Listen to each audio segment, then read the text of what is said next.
welcome to the St. John Fisher Oral History Project Pioneer Class of 1955. I'm here with Edward D'Amico. Hi Edward, how are you? I'm fine, thank you. All right, so why did you choose to go to St. John Fisher College? That's a good question. I was at Aquinas, the Basilian Fathers were there, and it seemed like the logical thing to do was just to continue with the same people doing the teaching. Yeah? Yeah. And how old were you when you came to Fisher?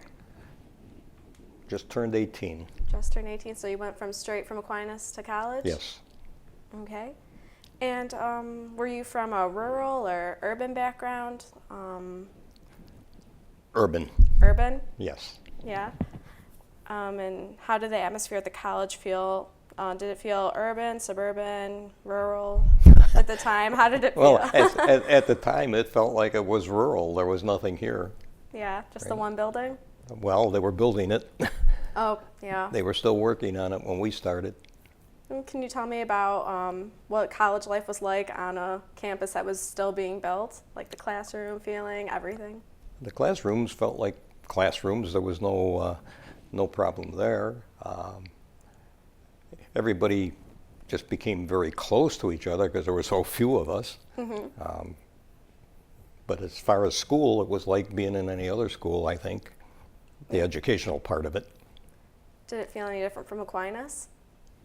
Only because the numbers, and also that anything that we did, we were the first to do it, and we started a lot of the different traditions that are still carried on, I believe.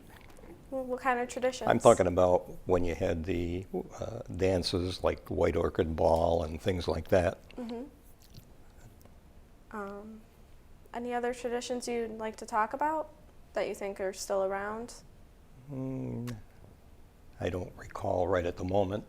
That's fine. If you think of anything, just let me know later on. I was thinking about when we were deciding on putting the yearbook together and things like that. That was all part of what we were doing. Mm-hmm. What was it like to go to a Catholic institution then? Or did you not know any better because you went to Aquinas? I had been in a Catholic grammar school, Catholic high school. Oh, so pretty much the same for you? Yes. Well, can you describe it to me? Because I only went to one Catholic school in my life. Well, two, but I was young. Well, what was it like? I know the professors were all priests. Well, not mainly. all. We had a couple of professors that weren't priests, and I don't think being a priest had anything to do with their teaching the subjects they taught. Mm-hmm. It was they were professors. Yeah. What was your major? Well, I believe it ended up sociology. Yeah. I was into history, but I think the actual degree was sociology. Can you tell me more about that? Tell you more about it? No, Yeah, it was like just some of the classes. the classes. Yeah, like some of the classes you took, professors. Well, I can tell you tell you about professors. We had to take, of course, the philosophy classes, and I can tell you about professors like Father Bellier, who taught philosophy. I taught him to drive. Every day after class, we'd take him out driving, and of course that was one of my better subjects, so I didn't have to get extra points by doing that. And I try to remember. No, I haven't prepared for remembering classes. Oh, it's fine. It's fine. I was just curious. I was going to say, what's it like going to an all-male college, but you did go to an all-male high school too, Yeah. didn't you?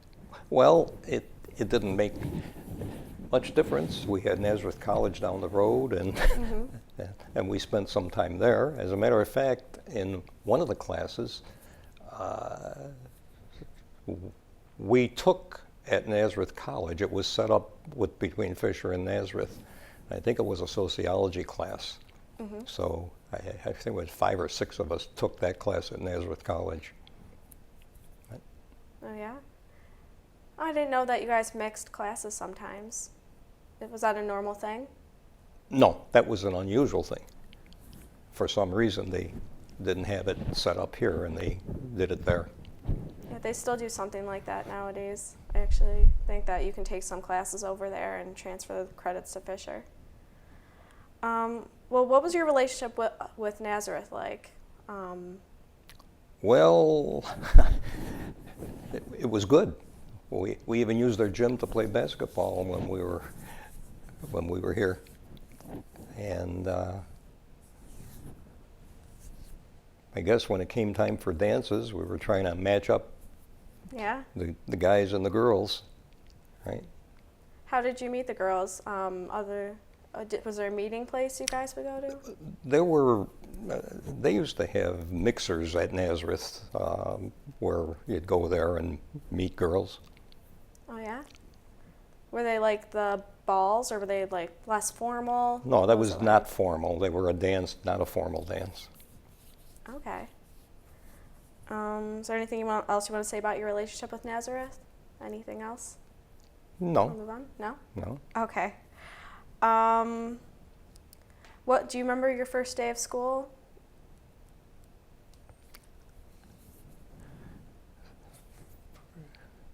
I do remember, yeah. Actually, there were no classes the first day we were here. Everybody was sitting in, well, it was a room. It wasn't an auditorium. We didn't have one then. And I guess that was supposed to be our orientation, Yeah. right?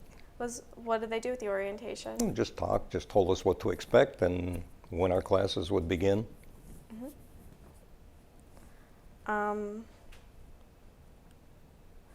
So what were the class sizes like, at least in the first year?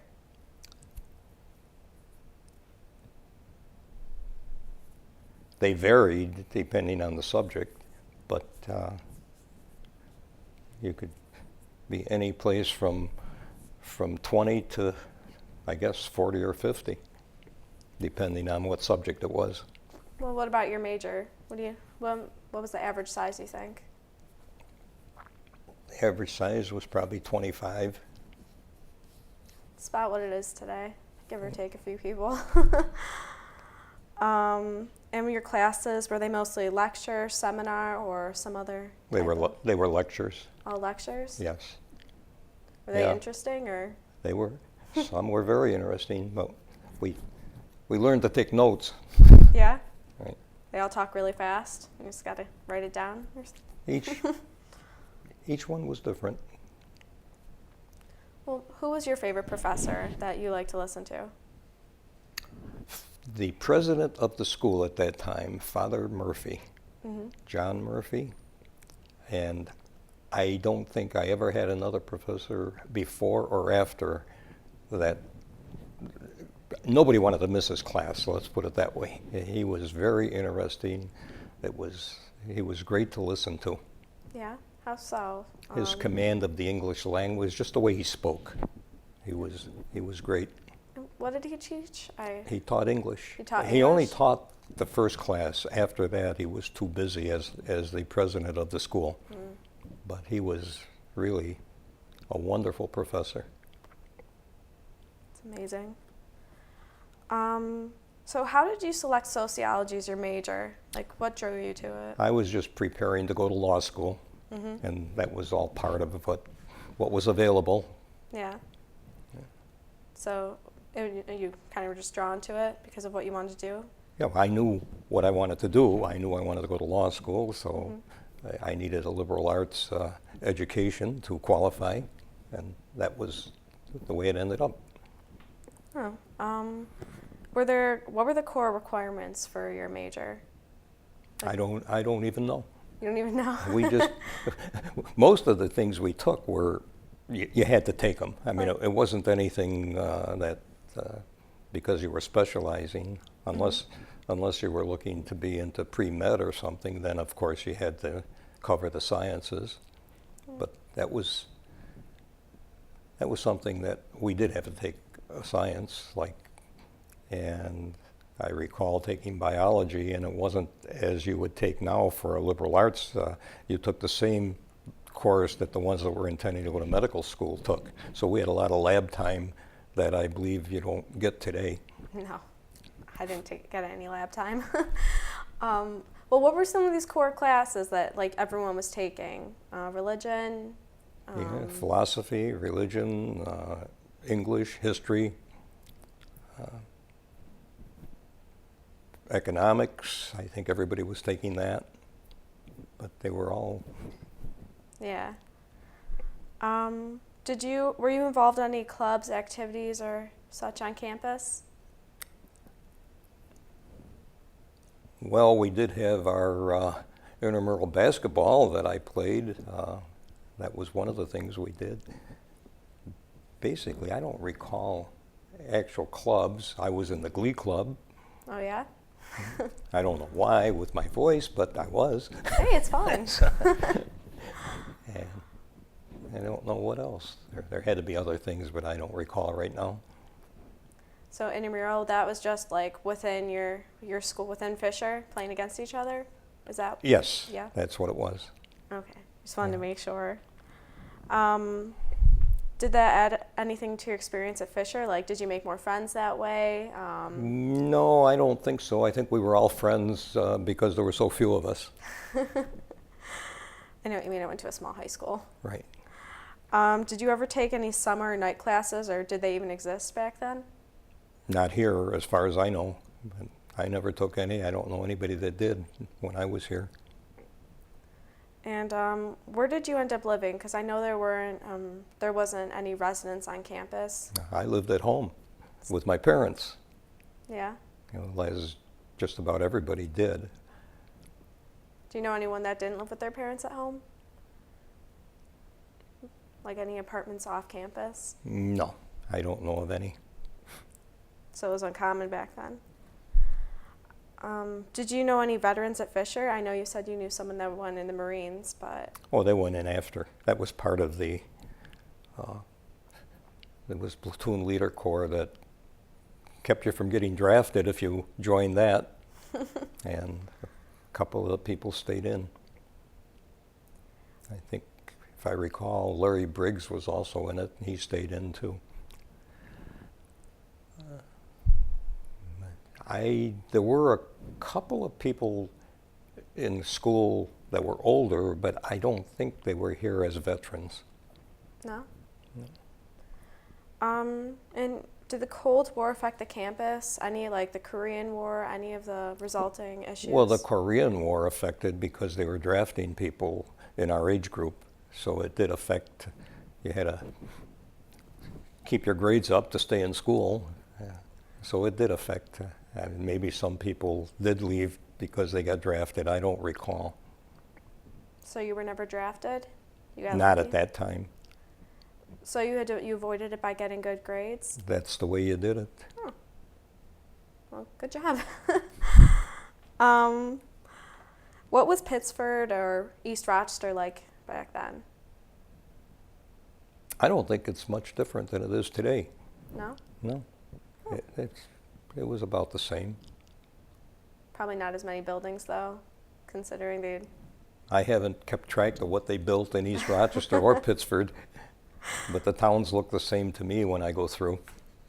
Yeah. Was the campus diverse at all? Like people of different religions, ethnic groups?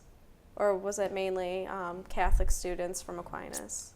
Well, there were mainly Catholic students, but I don't think everybody came from Aquinas. There were a couple of people that were not Catholic that were in school. Yeah. But was there any minorities like that you can think of specifically? No, I can't think of any right now. No? No. How did Fisher shape you, who you were as a person after you graduated? I know it's a deep question. You don't realize what your education does and where you are educated does to shape you. So I can't say specifically what it did, except that it did prepare me for what I intended to do in life.